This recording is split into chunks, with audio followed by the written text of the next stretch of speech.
Hello movie lovers. Today I am continuing on with my journey through the films of 1972, 50 years ago.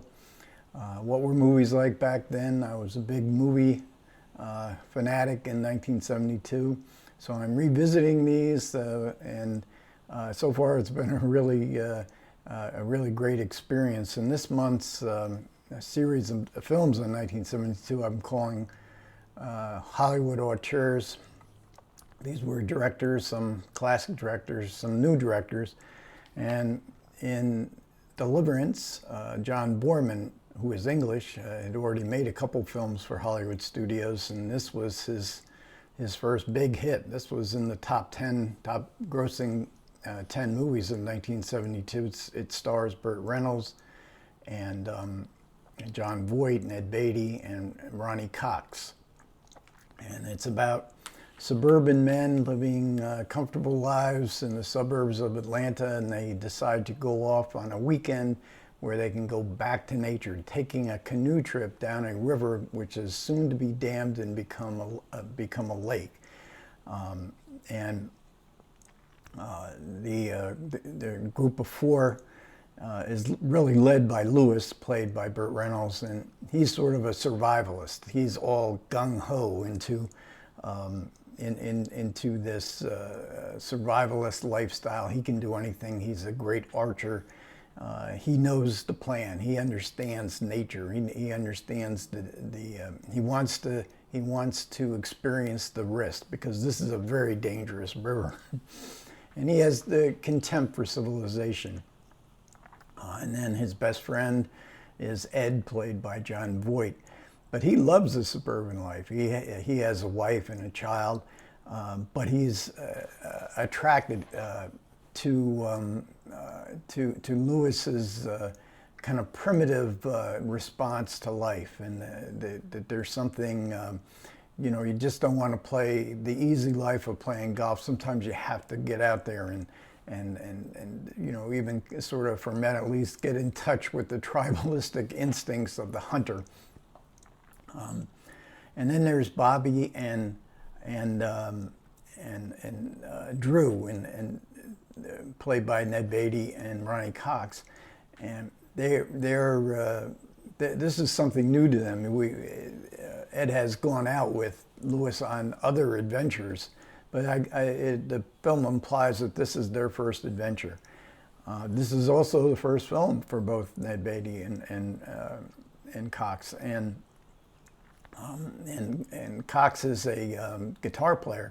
So one of the most famous scenes that come out of this movie is the Dueling Banjo scene, where Ronnie Cox could play the banjo, and they found a boy. He doesn't actually play the banjo. I never knew that, but he doesn't actually play. They have somebody behind this boy. He's a very strange-looking mountain. They've gone a couple hours outside of Atlanta and in North Georgia, and these are mountain people. So they expect a sense of danger and the rush of, that men love to feel, and they can conquer danger, conquer fears. But nature has a malevolent side to it, as do men. And that's what they begin to encounter. And the film sort of veers off into a horror movie at one point, as we get the manifestation of malevolence of nature sort of manifests itself in these mountain men that they encounter and have a struggle with. Along the way, we get some amazing scenes of canoeing down this river, because there's rapids, there's waterfalls. These scenes are just riveting, and especially in the sense that they weren't using doubles. I haven't seen this movie in a long time, and I had forgotten, but they actually performed all their own stunts. It's amazing nobody drowned in this movie, and we learn in the supplements that Ned Beatty almost did drown. You could never do this again. Nowadays, they didn't even have insurance. Nobody would insure these. So there was total commitment from the actors, and the whole actors in the crew, they had such a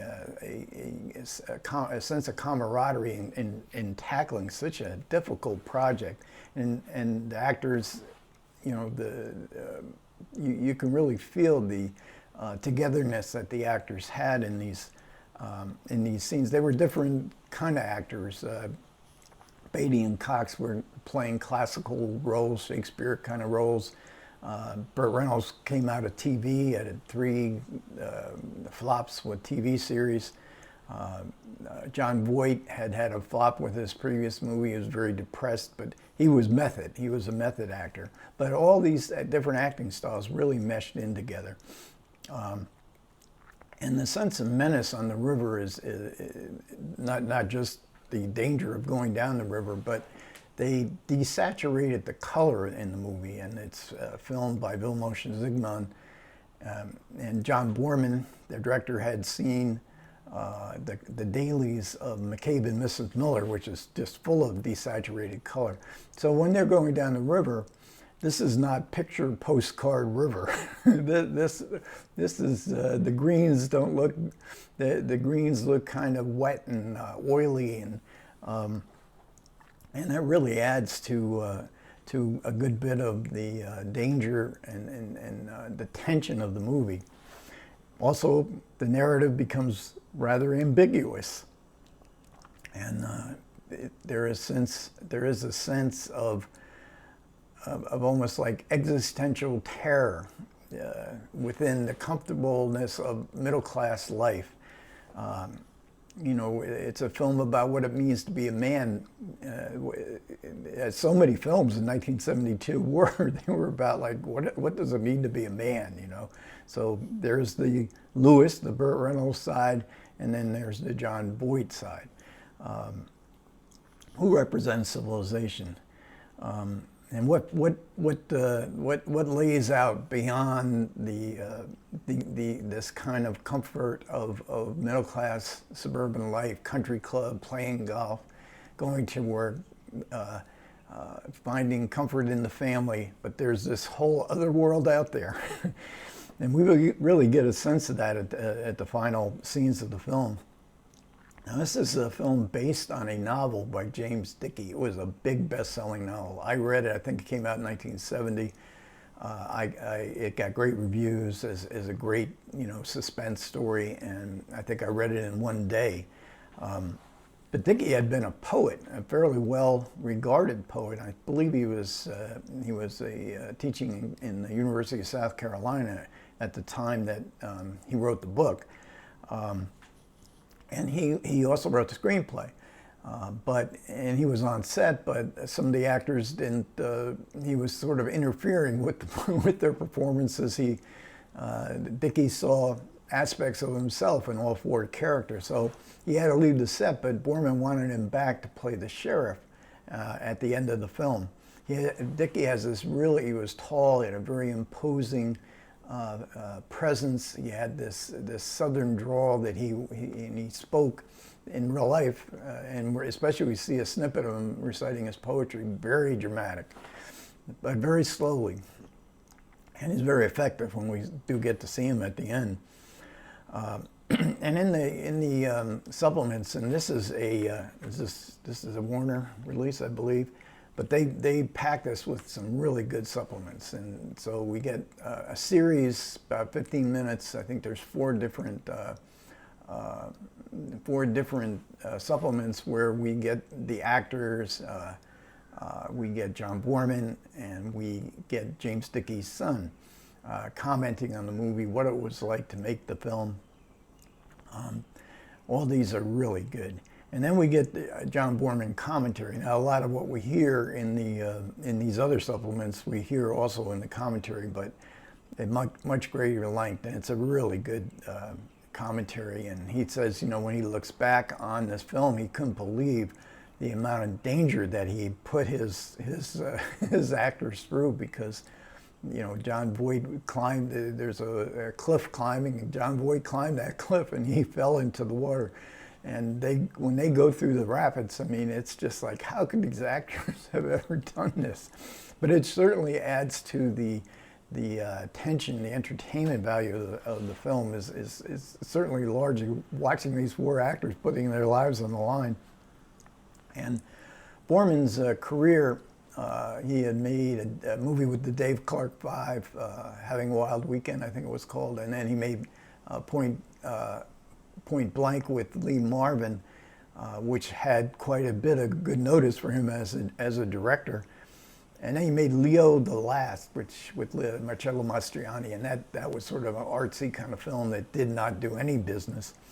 So this was his real entrance into mainstream filmmaking. Like I say, it was a big hit. And it was a time, and he mentions this was such a great time, and why one of the reasons why the 1970s, all around the world, but particularly in Hollywood, were such a fertile period of time for us to look back on. And it's just amazing, because the studios were in this mode where they let the director pretty much do whatever he wanted. And so Boorman made this film without any kind of studio interference. There was nobody from the studio there on site. They didn't like the desaturated color, but you know, when it opened, you know, the audience response was fantastic, and it, you know, they were allowed to do innovative things and bold, kind of daring things with the loss of the production code, and they really went with it. And it's fortunate that there were so many directors who, at the time, who were able to take advantage of this newfound freedom. And could make such powerful and original type films. And Boorman's career with Leo the Last I mentioned, but also with Hell in the Pacific, also with Lee Marvin, Toshiro Mifune's in that film.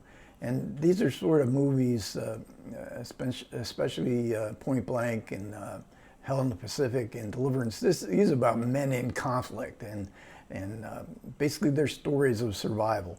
And we also get a sense of some of Boorman's future films, like Excalibur. He even mentions that he took a shot from from Deliverance that he used in Excalibur. So what was my opinion in 1972? Well, it didn't make my top 10 list. I remember liking the film, but there were so many great films in 1972. It's just amazing. And watching it today, well, some of the male toxicity, is not quite as appealing as it might have been to these men in 1972 in the Burt Reynolds character. But nevertheless, this is a really exciting adventure story. Okay, thanks a lot for everybody who managed to listen. I really do appreciate it. Comments are always welcome. Take care.